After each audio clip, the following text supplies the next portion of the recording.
This last section here I left open because I plan to slide a hinge in there. So that kind of gives you a hint as to what type of door this is going to be. But I purposely left that open so I could get a hinge slid in there and then weld everything down. So I basically worked the entire roof piece so that I had a little bit of warpage right here, because remember, stainless shrinks like crazy when you weld it and it's just unavoidable. So the roof actually turned out pretty awesome looking. I went through and did a bunch of rivet welds from inside the strut on the entire structure. So every single strut that runs across, Rusty has every single hole bullet welded all the way through. I think that worked out really good, and it's gonna look really nice once I run the wire wheel across the top of it and tarnish it like the rest of Rusty. But yeah, this is a huge endeavor. It was kind of like a CrossFit routine. If you saw there in the time lapse, I would have to go in and weld a little section and then come back out, and I rigged up a floor jack to push on the ceiling to press down all the little gaps and stuff like that, because Willow isn't here. Otherwise I just have her up here, you know, standing on a certain spot and I could tack it. But I had to utilize a different method of getting the roof tacked down and all the seams welded up. So it did work out good. I did take a bunch of the tweaking out. I don't know if you noticed in the time lapse that I did have a jack on that side, and it did lift this side back up a little bit, and everything's kind of held together like crazy now. So did the seam right down the middle, and as far as the amount of stainless that I use, check this out. So what I have left is the rear door.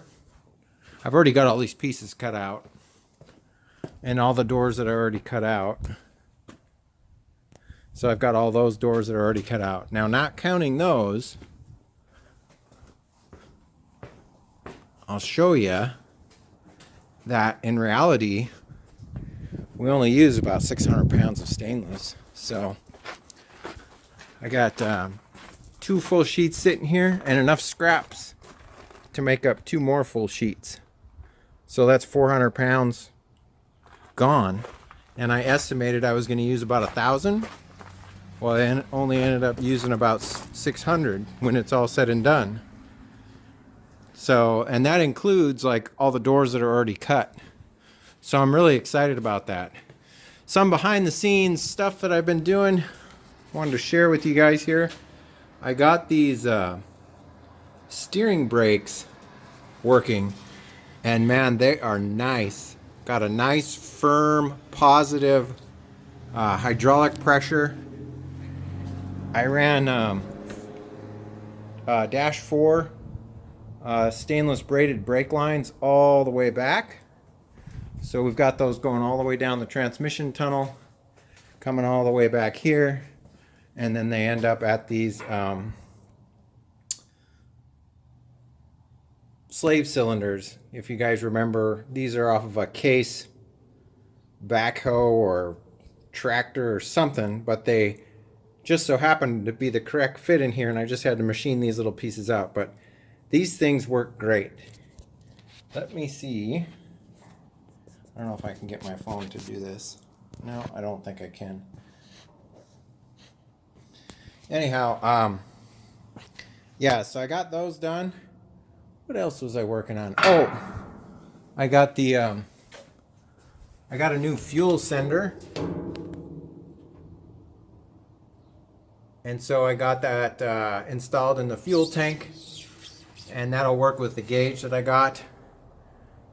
Fingers crossed. It is kind of tight in there because there is some baffles, and I think that ended up being so close to those baffles that I'll have to wait and see if it bumps into the baffles and it only goes up to like 1/3. If it does, I'll have to cut the arm down a little bit more, but I did get those installed.